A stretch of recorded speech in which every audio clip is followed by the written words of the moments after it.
সামিয়া উচ্চবিত্ত পরিবারের উচ্ছল তরুণী। সুন্দর চেহারা, সুঠাম দেহ, টানা দুটি ভরাট চোখ। এক কথায় অপূর্ব চেহারা তার।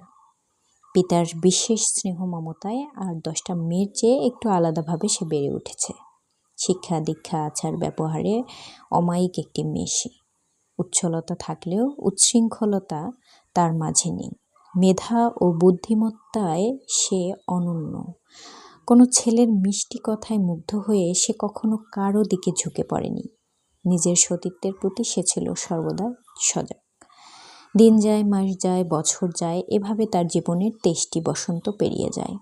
একদিন বাবা মহা ধুমধামে আদরের মেয়েকে তুলে দেন একটি ছেলের হাতে। মেয়ের সুখের কথা ভেবে সংসারের প্রয়োজনীয় সব কিছু কিনে দেন। সে সুখের জন্য বাবা এত কিছু করলেন, মেয়ের কপালে সে সুখ জুটল না। হাতের মেহেদির রং মিলিয়ে যাওয়ার পূর্বেই তার স্বামী মারা যায়। সামিয়া দু চোখে অন্ধকার দেখে। কি করবে সে? মেয়ের এই খবরে পিতা স্ট্রোক করেন। 10 দিন মারাত্মক অসুস্থ থাকার পর অবশেষে পরপারে পাড়ি জমান তিনি। সামিয়া দুদিক দিয়েই অভিভাবকহীন হয়ে পড়ে। নারীর জন্য যে 2টি নিরাপদ আশ্রয় থাকে, পিতা ও স্বামী, কোনোটি তার অবশিষ্ট রইল না। এক সময় সে ফিরে আসে ভাইদের সংসারে।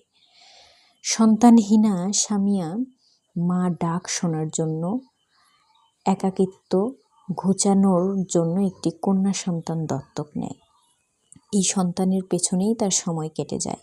জীবনের সর্বস্ব উজাড় করে দিয়ে সে ওই সন্তানকে মানুষ করার জন্য চেষ্টা করছে। মেয়েটিও পড়ালেখায় ভালো।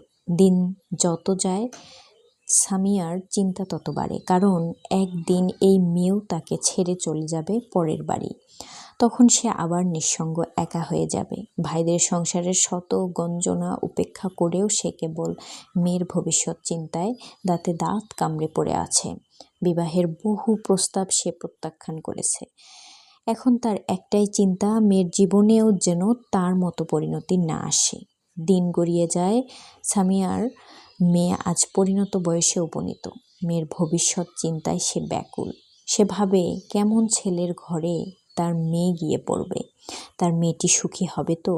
এসব ভাবনার মধ্যে একদিন দিনই শিক্ষায় শিক্ষিত, মার্জিত স্বভাবের একটি নিম্নবিত্ত পরিবারের ছেলের হাতে সামিয়া মেয়েকে তুলে দেয়। মেয়ের জন্য যথাসাধ্য সাংসারিক জিনিসপত্র কিনে দেয়। অনেক ধনীর দুলালরা প্রস্তাব দিলেও দিনদার না হওয়ায় সে প্রস্তাব প্রত্যাখ্যান করেছে সামিয়া। আজ দিনদার ছেলের হাতে মেয়েকে তুলে দিতে পেরে সামিয়া আনন্দিত, ভারমুক্ত।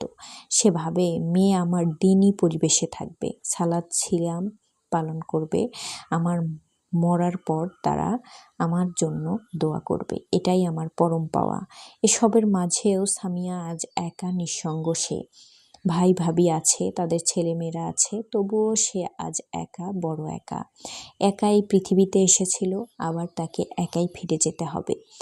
এ জগৎ সংসারে তার যেন আপন কেউ নেই। আখেরাতের প্রথম মঞ্জিল কবরের একাকিত্বের সময় কেউ সঙ্গী হবে না, সৎ আমল ব্যতীত। অতএব এখনই আমাদেরকে সাবধান হয়ে পরকালের পথে চলার মতো কিছু সঞ্চয় করে নিয়ে যেতে হবে।